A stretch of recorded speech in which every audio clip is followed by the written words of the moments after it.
The broadcast is now starting. All attendees are in listen-only mode. Hello, everyone, and welcome to the webinar. I'm super excited to have you all here with us today.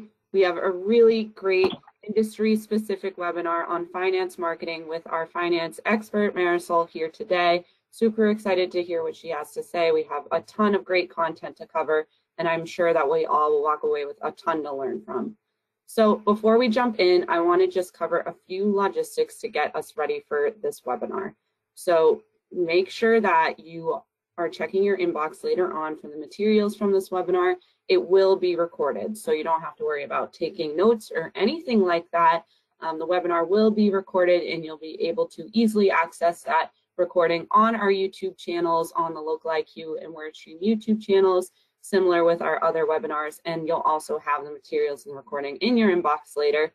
And then one thing that I do want to make sure everyone is able to use is the question box feature of this webinar. So be sure to submit your questions throughout. I will be moderating those, and then we have a great Q&A session with our presenter here today, Marisol.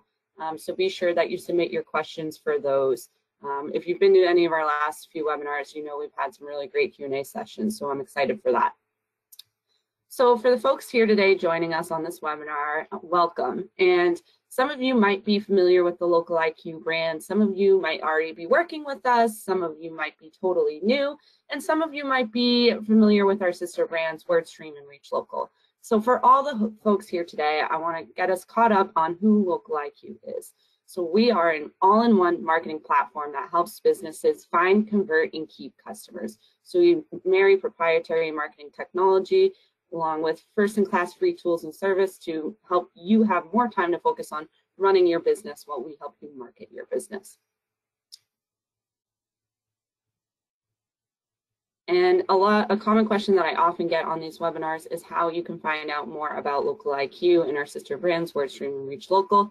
Definitely follow us on social media. We're on LinkedIn, Twitter, and Facebook. We post a lot about upcoming webinars if you want to attend more similar events, or if you want more information on a lot of the topics that we cover here today, we do share our blog posts on there. And speaking of our blog posts, definitely check out our websites as well. We cover all of the topics that we cover in these webinars in depth on our blog, so definitely check out if you want some more information on the topics that we discussed today.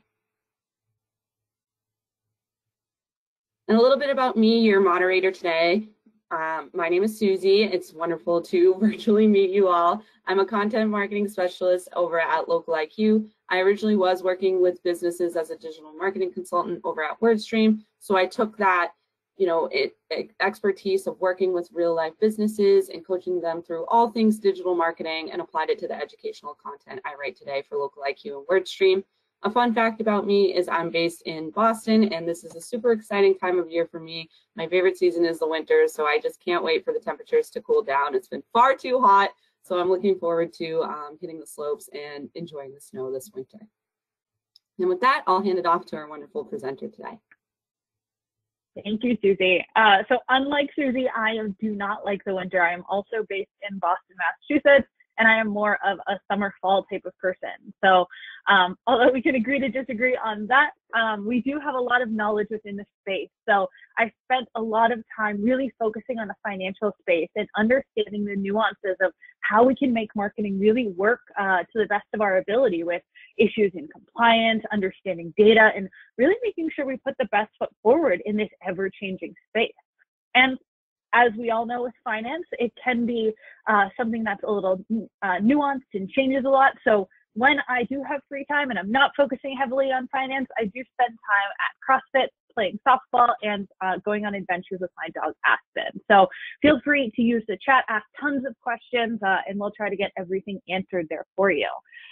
So on today's agenda, we have a few things that we're going to be looking at. So we have some key attributes consumers want to see within the banking and financial space, understanding generational differences that could impact your business. How are we going to market and reaching Gen Z versus baby boomers? How is that affecting the financial landscape as that keeps changing? And we want to be able to apply all of the great data we found within this study to be able to create a marketing strategy. So we'll go into some different ideations and creative messaging that we can specifically look at. So Let's start with a pop quiz. In the chat, start writing what you've seen as some of the biggest financial marketing challenges. This could be reaching a younger generation, trying to be more digital and online friendly, compliance standards. Have fun in there. Let's see what we can put together. All right, so everyone type your responses to that pop quiz into the question box. I'm getting a ton of responses right now, Marisol. This is awesome. Ed says he's looking to target a younger audience. I have Julie on, who's looking to target specific products and promote specific products that her bank offers. So looks like there's a lot of folks in here that are struggling with certain specific aspects of their marketing. More like, is it audiences? Is it there's not a certain product that's struggling? I know there's a ton coming in here right now, so it's interesting to see and have people thinking about, you know, what their common challenges are and how we can maybe overcome those. Perfect. And I'm glad that all came up in the chat box because we're really looking to answer all of those questions. So let's kind of understand what audience needs look like. So this is based off a study that we put together. So over 2,000 people responded across the US, and you can see how that broke down within the region. And this was conducted in February of 2022. So very recent, and we can understand the generational trends that we've seen within that because it was so recent. And we see that the different generations responded. We have significant response from those younger generations with Millennial and Gen Z, but also a great response rate within Baby Boomers, Gen X, and the silent generation. So some of the overall key findings that we'll dive into is really understanding how we can help financial institutions grow and reach their different audiences as those change. So one key driver that we've seen, especially due to COVID, is that people are banking online. But yet 2/3 of baby boomers are still banking in person. So we're seeing that individual who's going in to deposit their checks or to speak to their banker like they have for the last 20 years. And that's significantly higher than any other age group. But we found with the younger generations, it is pertinent to make sure that you have online banking and things that are available and easy for those individuals. Now, there is a high satisfaction across the board with financial institutions and banking online and mobile apps across the board. But with the younger consumers, for them to actually stay and not switch banks, they want it to be a better experience. So as we think about that younger generation with Gen Zs and millennials, we really need to make sure it is the best possible thing because those individuals have the capability of switching so easily versus the generations that are a little bit more seasoned. They're so intertwined within their financial space, it's a little bit harder for them to switch. So as we look at that aging audience, we really need to make sure that the younger consumers are happy as part of this banking institution and financial challenges we've seen. And across the board, we found some key challenges uncovered. Now, I won't go into all of these, but a few things that I wanted to specifically highlight are millennials and Gen Zs are most willing to switch. So as we look at these individuals who currently aren't super stuck within one financial institution, how do we get them to switch to our financial institution, whether that's a bank or looking specifically at a financial advisor, for example? And some things that people specifically looked for were low fees and high interest rates because they want to make sure that it's easy to switch their financial institution. And these are things that are really important for them alongside with the online banking experience. Like I said earlier, they do expect more from their online banking. So let's make sure that they have it so they can switch and stay and grow within the financial institution. Another aspect of this is several generations are expecting their services that are not primarily offered by financial institutions. So being different and offering budgeting help, investing help, and debt consolidation are going to be huge, especially if we think about the millennial and Gen Z. They don't know much about the financial space. And about 86% of them follow in their parents' financial footsteps, whether that's good or bad. So as a financial institution, when you're able to provide them this assistance and really educate them, they're going to stick with you for the longevity versus switching comfortably, especially if they're receiving help. So it's always really smart to be able to offer things that aren't traditional, especially in an overcrowded space. Looking at different products or some of those differentiators, these are things that are going to be important. So they choose you over someone else within that space.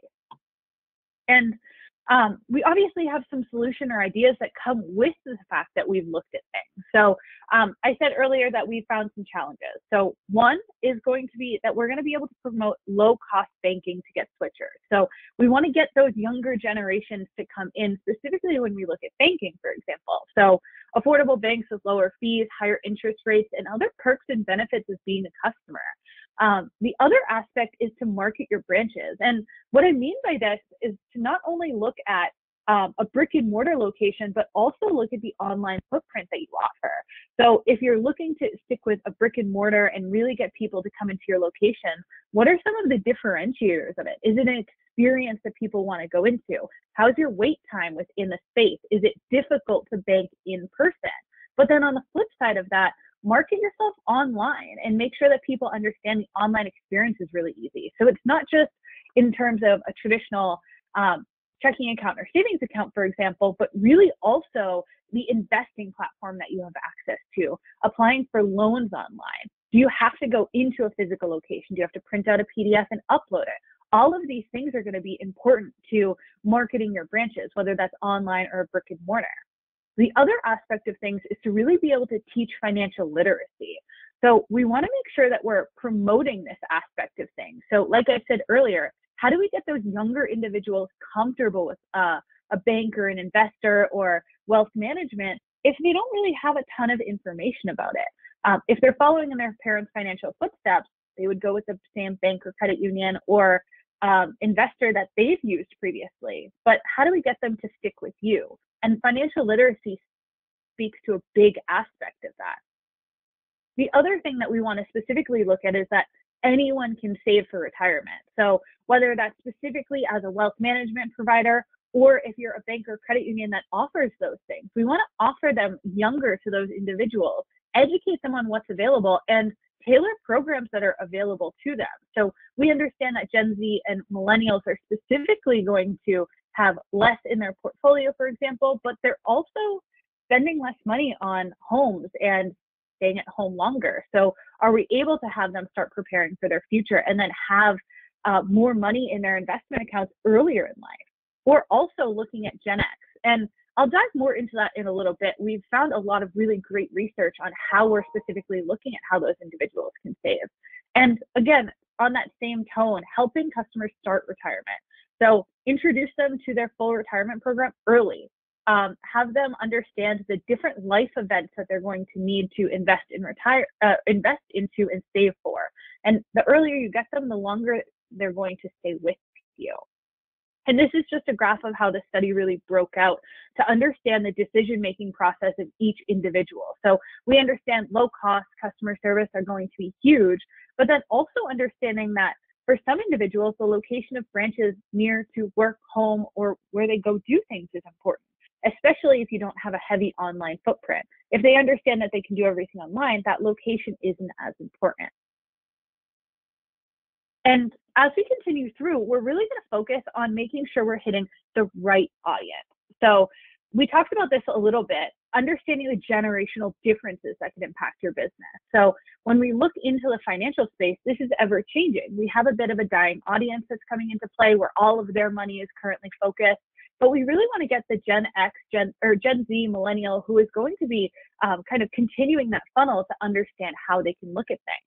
Now, there's a significant difference between these age groups. So we understand that Gen Z and millennials, because they're living at home, have a smaller percentage of their budget dedicated to basic living expenses. So they're not spending $2,100 on rent a month. They're more so staying at home longer and saving for a home. So they want to save and invest in larger portions of their life compared to older consumers and what they're able to do. And when we look at things like cryptocurrency or commodities that aren't as well known, they're willing to look into those things and they're confident about their financial and investing knowledge. And they spend a lot of time researching things on non-traditional platforms. So we want to make sure that we're reaching them where they are. Now, as we continue through, we also look at things like Gen X. So Gen X is really kind of that midpoint. They're dedicating a significant portion of their monthly budget to basic living expenses. They have kids in the home. They're specifically looking at purchasing larger homes, continuing to grow. So they're saving less and doing less risk investment. So we want to make sure that they understand that there's safety behind working with investment management companies or with their bank or credit union, and the financial knowledge that they would see in how they can look at their future. And they're currently not optimistic about their financial outlook, which is scary to think about, seeing as they're the next funnel into where retirement looks at. They're going to be retiring within the next 10 to 15 years. So we need to keep that in mind to make sure that they're ready for those things so they don't have to continue working forever. And we understand that there's more confidence with Gen Z and millennials as well as baby boomers in looking at their future. So Gen X is more likely to focus on immediate needs. Gen Z, millennials, and baby boomers are looking more towards the future in their financial assets. And we know working baby boomers are obviously the generation that is investing the most, but we understand that 2/3 of them look at how their financial situation will remain the same or worsen. So only about 80% of them are contributing to a retirement plan. And while that's great, there's still 20% of that market that we're not currently reaching. So we want to see that group and how we're going to reach them differently. And something we have to keep in mind for all these generations is we have to dress for success in different ways. So you're Gen Z and millennial, you're going to find more on non-traditional social media platforms. Your Gen X, you're going to find on more traditional sources. And your working baby boomers, although you're going to find them on more traditional things like print, you're also going to find them on things like social media and YouTube as they're kind of continuing to grow out what that looks like.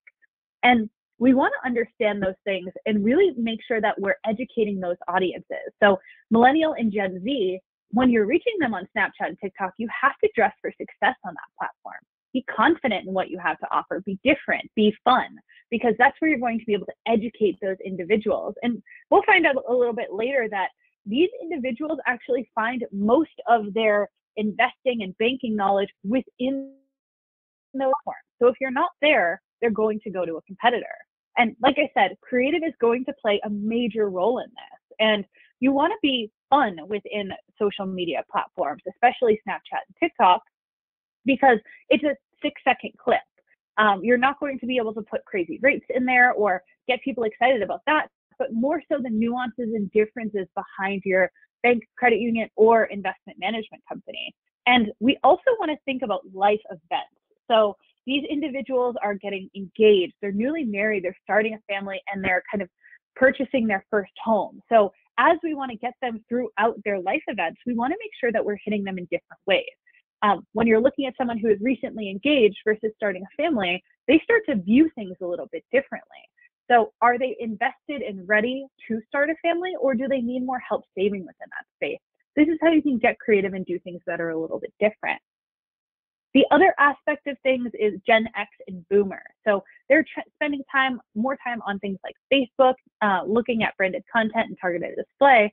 And we want to be able to offer them clear visuals of financial growth through their creative. So whether that's for Gen X, looking at a home that they had with their 2 children as they're growing to 4 children, looking at the bigger groups that they have to offer within the financial literacy space, and hone in on the key selling points of your financial institution. So don't think about the traditional things like a checking account, a savings account, or things that other financial institutions offer. Think about those differentiators we talked about earlier. Are you educating? Are you tying into those things? And also tie into the fact that these individuals are very focused on their children. So they're parents of teens. How are you going to help them help their children? They're also looking at, specifically on the boomer side of things, moving, downsizing, retiring. So where are you going to be able to hit those life events? And how is that message going to change as you hit them throughout their financial journey? And we'll talk about that more in a little bit to really understand those key aspects that are tying into that and creative that can follow that to make sure you're not only hitting them on the best platforms, but also talking to them in different ways so you can get them to convert fast. Now, when we look at Gen Zs and millennials, they are likely to switch banks. They're likely to work with different individuals more than anyone else. So we want to make sure that we're reaching them in different ways. So about 50 and 47% of Gen Zs and millennials are interested in switching, whereas you only see 11 and 28% with baby boomers and Gen X. Now, that's a huge group that you're able to reach. So when we look at that, we're able to understand how we can get them in with wedge products like checking their savings accounts, or even in investing. How do we get them in wedge pieces to continue to grow out their portfolio? Because if they're likely to switch now, they're also likely to switch again. So we want to focus on not only getting them in the door, but retaining them and upselling them within the product sets that you have. The other thing that we want to look at is they have multiple accounts with the same provider. So I am a millennial. I have 4 different accounts. I'm looking at a home loan, a credit card, a personal loan, as well as other things. And you want to tie into those aspects of getting them to stay within, get the stickiness of those products to make sure that they're willing to stay within your financial institution or within wealth management. Because once they have more products tied within you, they'll stay for the longevity of their account. It's a pain to switch all of those things. So the earlier we can get them, the better. And this is what I talked about a little bit earlier, to understand how to dress for success on different platforms. So Facebook is the #1 source used within millennials as an investment resource. They're educating themselves through finance on Facebook. Now, we think that's crazy when you think about 5 years ago, but you're going on social media, you're educating yourself, you're understanding news sources and different things versus going to a traditional news site or different aspects of things. Gen Z is using YouTube, and 53% of Gen Z is also using TikTok or Snapchat. So we're going onto these platforms and scrolling through and getting financial knowledge. So we look at different aspects. There's a TikToker that I frequently look at. Her name is Tori. She's provided me a lot of that generational knowledge and financial knowledge that I can see within investing and financial institutions. And when I talk to someone who is in one of the other generations, they think it's crazy to look at those for financial advice, but it's quick, easy to digest pieces, and you get comfortable with them. Then you're able to go to your financial institution or ask those questions because you have a baseline knowledge. Now, as a financial institution, if you're able to be that educator, you're going to get them in so much quicker. So we understand that Snapchat, TikTok, Instagram, Facebook, and specifically YouTube are really going to allow us to hit those younger generations in ways that we haven't previously. And you're going to need to dress differently on each of the platforms. So if you're on Facebook, you're going to be a little bit more traditional in terms of what's available. You can still be cool and change things up. But when you look at Snapchat and TikTok, for example, if you dress the way that you did on other social platforms and you do things that aren't kind of against the grain, people aren't going to get excited about them. You have about 2 seconds to get someone's attention, especially with those younger generations. So we want to make sure we're getting them engaged so they can navigate to your website and go to work with you as a financial institution. The other thing we want to specifically look at is Gen X consumers are specifically going to focus on immediate needs rather than investing for their future. So how do we get them to get to the point that they're interested in investing to their future, especially when we look at that generation as being the ones that are going to have the most amount of money in a financial institution or working with wealth management in the near future? And a huge part of that is they don't feel like they have enough money and they don't know where to start.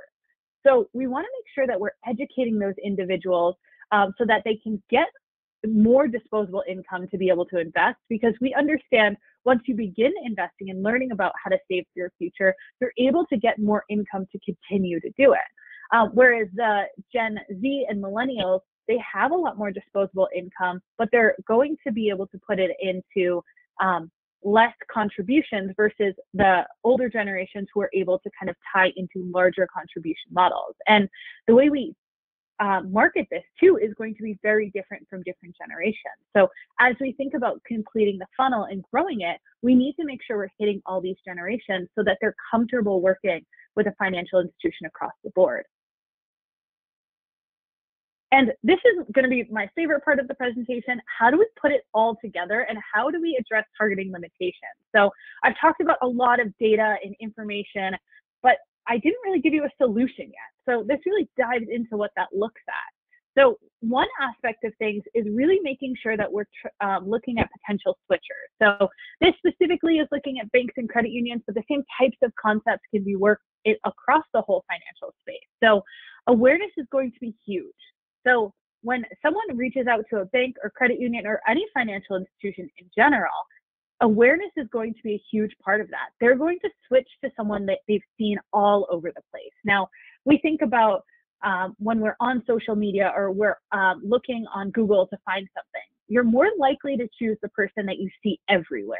So that awareness starts building, whether it's word of mouth awareness, seeing a billboard, seeing YouTube, going onto your social media channels and seeing you pop up. That lowers the guard of the individual, and that allows them to be willing to switch to a different financial institution or to even work with an investment management company.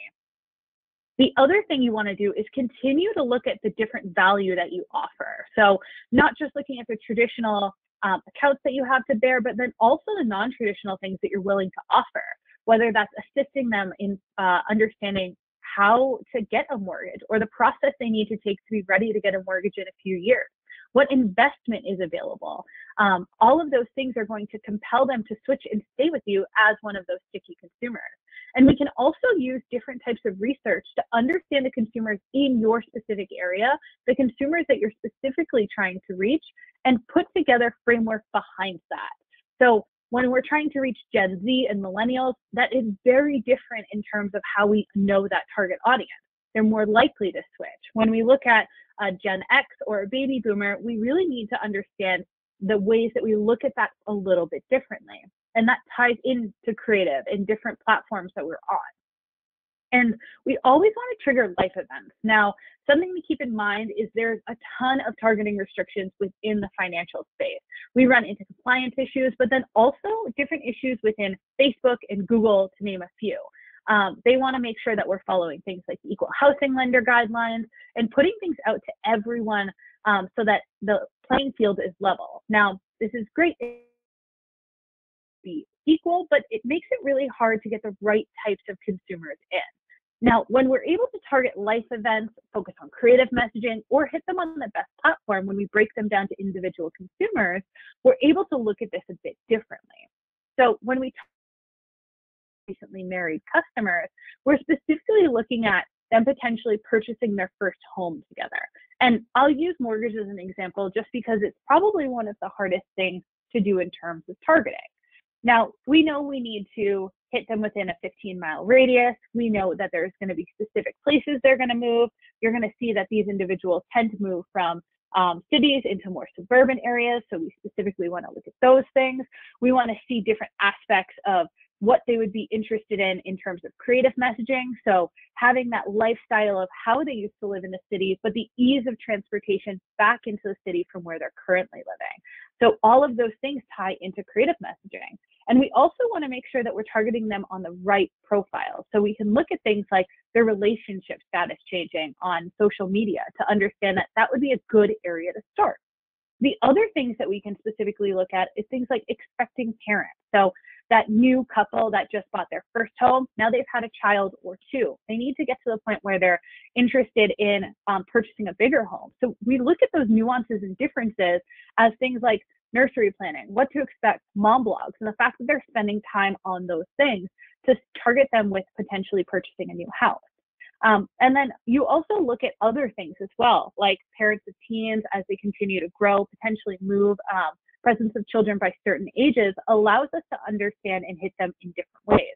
And then your traditional movers, we're able to look at things like curated audiences of recent home buyers. Now, I listed off 4 different things. Now, they all have the same goal in mind. They want to purchase their first home or their second home or an additional home for themselves, but we would reach them with 4 different creative messages. We reach them on different platforms with different targeting. The same goal in general, but we need to break them down to individual consumers to be able to make sure that we're hitting the best possible ideation. And that ties into the financial touch points and motivational factors. Now, we look at starting out midlife and mature years as different parts of this. Now, when we look at different opportunities to switch, we see that throughout the case. So that same concept I explained earlier, those life events are really going to tie into how we can get the stickiness of these individuals, reaching them when they're having their first job, or the fact that they're interested in getting married or purchasing a bigger home allows us to track them and target them in different ways that we couldn't through traditional compliance standards, or when specifically looking at the nuances behind what Facebook allows us to do or what Google allows us to do. And although it seems really complicated, when you break it down to the individual in a life event, we're able to make it a lot easier. We can hit those generational differences. We can grow that audience. We just have to be a little bit creative. Focusing on the real life examples that we can learn from. Now, I talked about mortgages a lot so far, and I'll kind of keep that concept, but this can really be used in any sticky product. So we want to connect with the best customers. Now, you'll see this creative that says Banking Austin style. So we look at that as someone who was comfortable with living in the city. She's purchasing her first home, and it makes sense that as a first-time mortgage buyer, she still wants to be able to go back to the big city of life, but then also start looking at that suburban lifestyle of things. She just recently got married. She's thinking about starting a family. So she wants both of those sides of things, but it's a fun and creative message that we're able to tie into that. But then at the same time, we also want to think about being a little bit exciting or new or different with our creative messaging. When we're looking at an overcrowded space, if everything looks the same, we're not likely to get people to convert. So it depends on how you want to act. So we look at Cash Express on this side. They're doing something that's kind of new and different and exciting to get people to take a second to actually look at their creative, to get excited about it. And even if it doesn't make sense to them right now, it's a funny thing to look at that will make them talk. They'll send that creative to one of their friends, and maybe it's that thing that gets them excited. And we also look at all of those things to tie into things. So looks at different financial needs. So whether it's buying a new home, remodeling, buying a car, there's needs that are yet unknown. We want to understand that the financial partner is there for all of that. That goes back to the financial literacy aspect of things, that goes to hitting all of the generations differently. And instead of things, it allows us to make sure that we're hitting the right audience at the right time in their life. So thinking about the product, think about that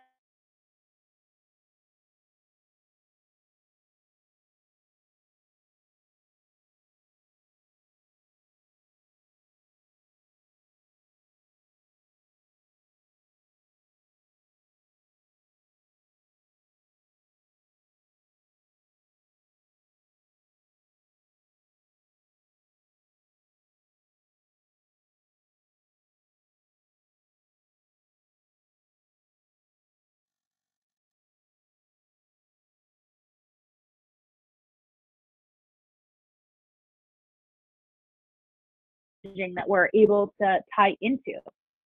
Be a little bit different with your creative messaging, whether that's looking at something that's fun and entertaining or something that's going to make people think. Banking can be a little boring. We all know it. Financial institutions in general aren't known for being, but if we're able to change that concept, more people are going to be willing to work with you and get excited. So we want to make sure that we're hitting fun and different messaging, especially if we're on things like Snapchat.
So that way you can really get the marketing to work for you versus putting something out and hoping that it sticks, especially within the financial space, since there is so many parameters around what we can and can't do.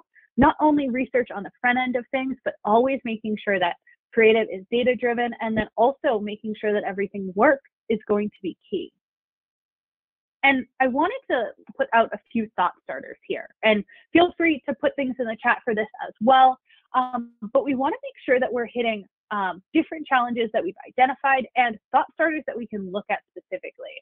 So we want to be able to look at and promote low cost banking to get people to switch. Remember, your Gen Zs, your millennials who have the capability of switching very easily. What are you offering for those things? Market your branches, whether that's a brick and mortar location and you're offering ease of the location, things that are there specifically to offer. Capital One did something very exciting and interesting with that by having the Capital One cafes, and then offering discounts on coffee specifically for those who have a Capital One card. And that's something that's going to get people to not only come into your branch, but then get people who wouldn't traditionally come into your branches to go in and get coffee and potentially switch. I've been in a Capital One cafe before just to get coffee because they have a type of coffee that I like. I then went and got a Capital One card because I went into the location and found out that I can get 50% off my coffee. So opening a bank account with them was a simple switch for me. The other thing that we want to continue is to teach financial literacy. Again, we've talked about this through the presentation, but educate your audiences so that they're more likely to stick with you. When they're lost navigating through the financial landscape, if you're there to lend a hand, they're more likely to be excited about the things that you have to offer. So we want to educate them and make sure that they feel comfortable throughout their financial journey. When you get someone who's a Gen Z or millennial, teaching them about mortgages that they're there to offer, what retirement planning can look like, what investments look like, and understanding how that all ties in together. And have them understand that anyone can save, whether it's $5 a day or $200 a day. We want to show them that any little piece of that is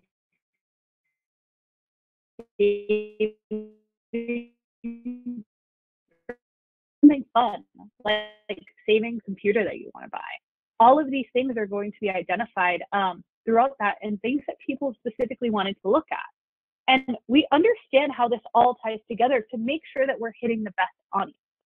And I'm sure that a lot of questions will come out of this, how we get it to work, how we know where to start.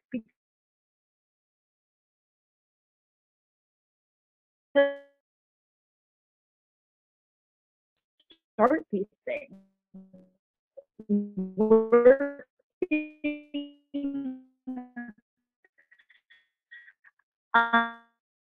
It can be confusing as to where to start, and we can really let. Thank you so much, Marisol.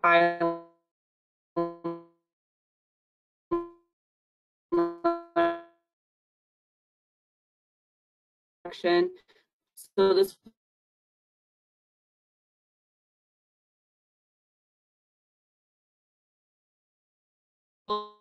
in the question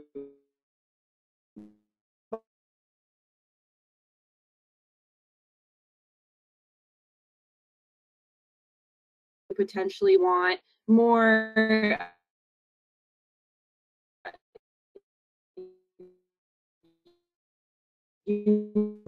on that.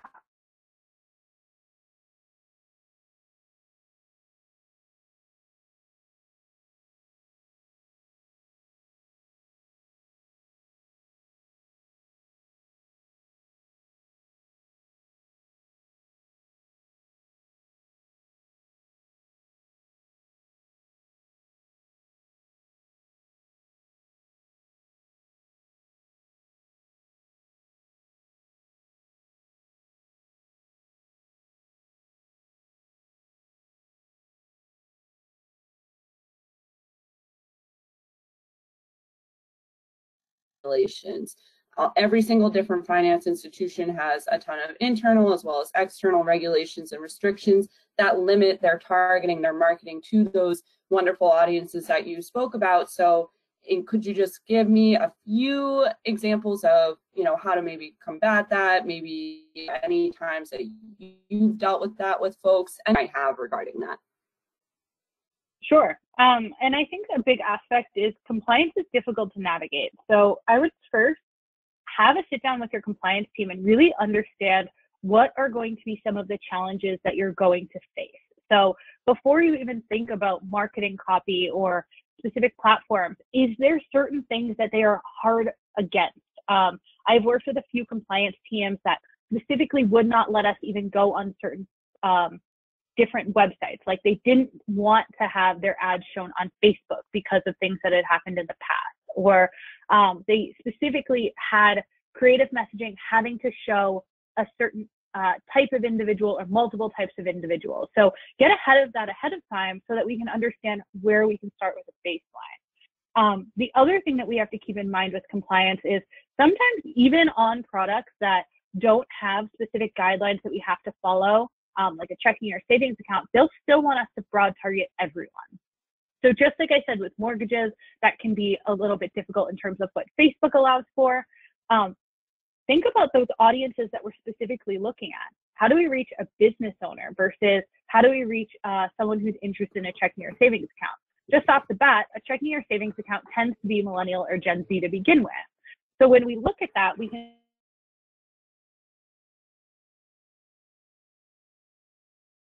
the fact that a bank or a credit union, for example, might have that you can get your money 2 days earlier than your check is actually deposited. So those types of things are going to be important messages for those individuals. And talking this out and sitting at a table with whether it's a marketing professional or other aspects of things is really going to allow you to start making those differentiators and A/B test everything. Something I've found with compliance is when we're able to show them that things are working to the best of our ability, but we're not hitting certain individuals or kind of segregating that, they get really excited about it. And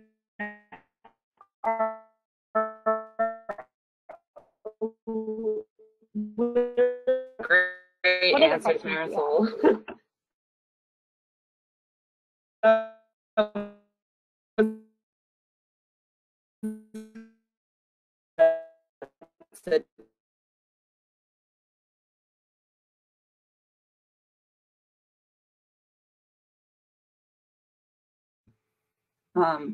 With that, we have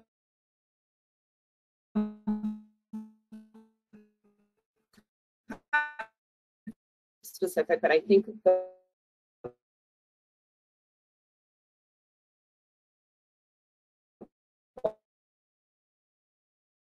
on running a loan promotion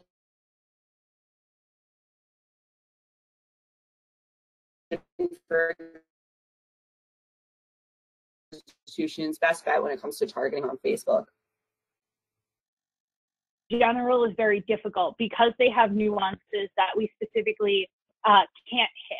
So when you're running into things like types of credit or specific aspects of that, focus more so on the life events that are offered within that. So if there are certain types of people that you're trying to reach within loans, instead of thinking about the credit specifically or the household income or things that we can't potentially reach, look at the fact that we're targeting things like people who are recently engaged or movers or different life events within that. And also, again, going back to creative messaging, when we can't target things super that are kind of on the more niche side or things that need to be hyper-focused, how are we able to do that a little bit differently? So focus on the creative messaging behind it. Think about ways that we're going to reach those individuals that isn't just checking off a box like they have good credit or a high household income, and think about those as individual consumers. And that would be the easiest way to target in those ways. The other thing is, if Facebook isn't working specifically for you and your business, look at other platforms. Is it easier to start with things like YouTube or something that you haven't traditionally tried? Test different platforms, A/B test different creatives to make sure that you're able to do things. And if a platform isn't working, even though it's something that traditionally might have worked for someone else, try something else. Be willing to be a little outside of the box with things that you're looking at. I love that, Marisol. I am a big believer in not focusing on what you can't do, what you cannot do, focus more on what you possibly could do and the other possibilities out there, the other options, the other workarounds, the other platforms. Those were all great examples. Life event targeting as well, interest-based targeting like that can definitely be helpful too. So solid answer there, Marisol. Thank you for that.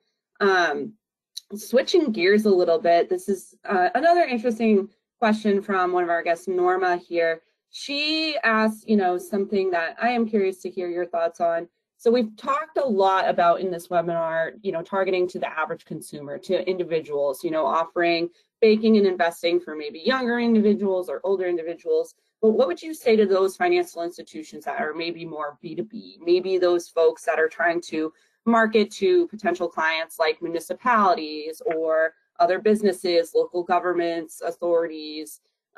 Would the strategies possibly change? Do you have any potential insight onto that type of B2B financial marketing?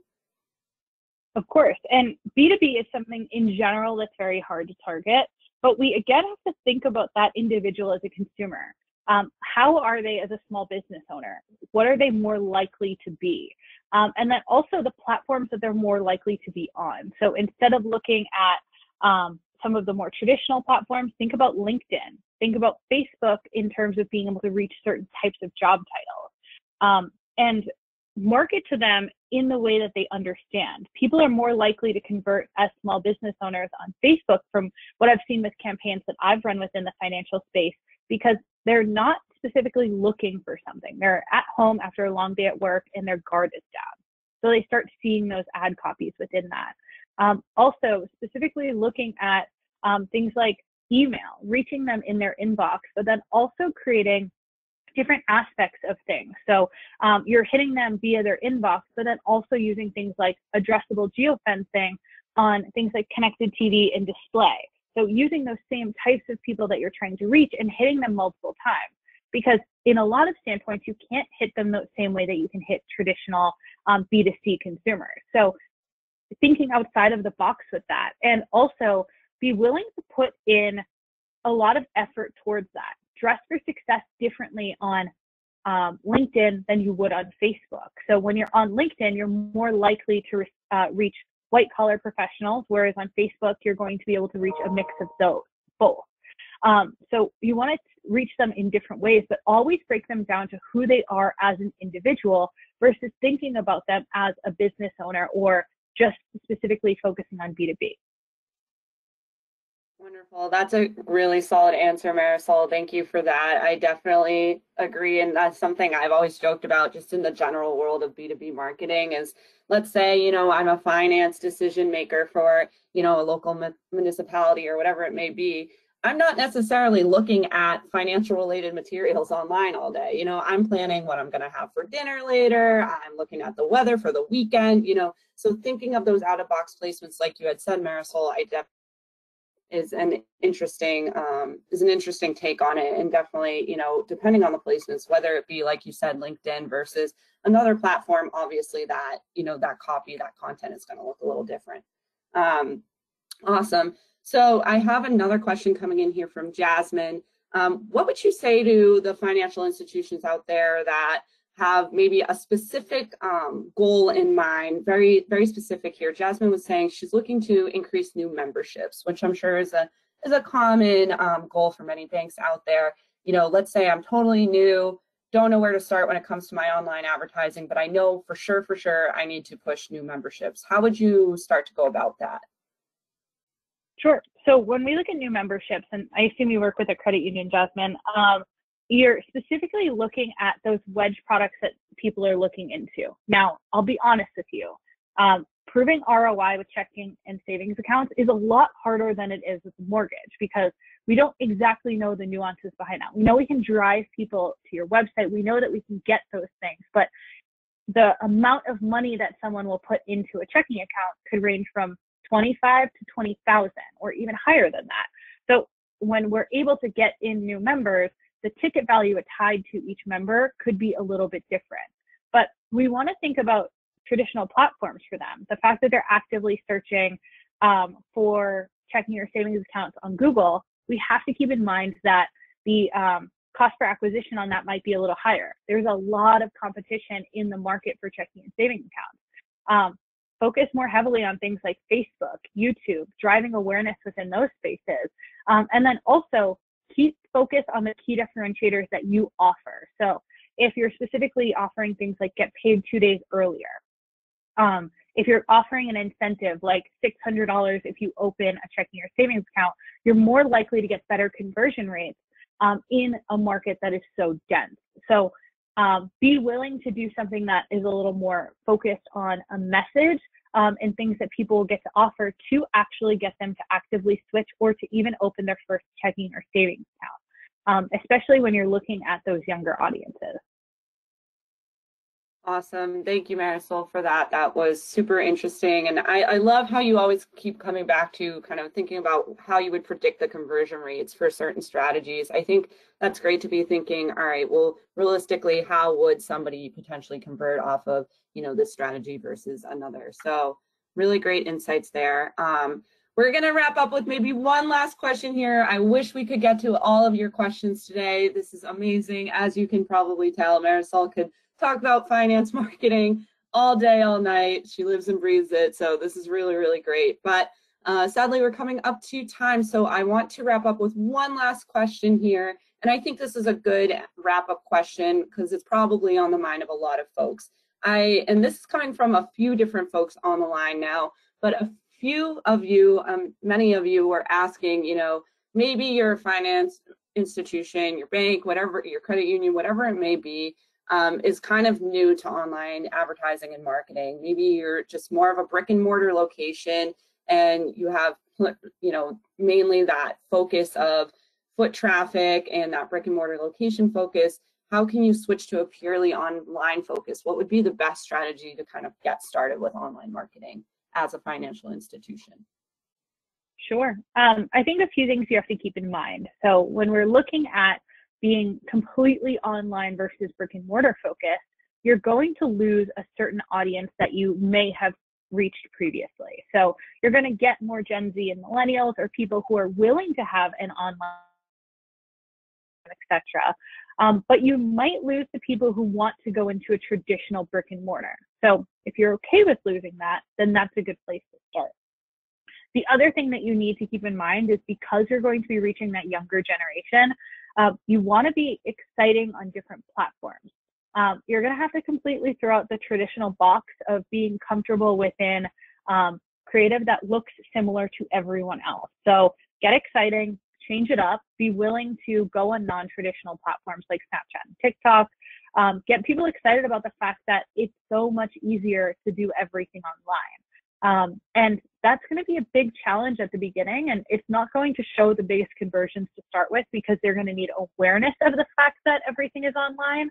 But that's the future of banking. We're getting to the point where 90% of consumers are online and doing all of their mobile banking versus going into a traditional brick and mortar. And as those generations keep switching, you want to be ahead of the curve. And for those who are willing to do that, be different, be fun, and be willing to be outside of the box and A/B testing. Be different, be fun. I love that. I mean, it's definitely, people think marketing is this boring, ongoing challenge, but if you have that outlook on it and be ready and flexible for those changes with the involvement onto the online platforms, I definitely can agree, Marisol, you'll be set up for success. That was a really great answer. Marisol, I can't thank you enough for all of your insights today. This was awesome. Thank you everyone on the line for joining. Be sure to keep your eye out for our other webinars. We do them monthly, sometimes more, twice monthly. So definitely keep your eye out. Check out our blogs for more information on finance marketing and marketing in general. And I hope you all have a wonderful day. Thank you, everyone.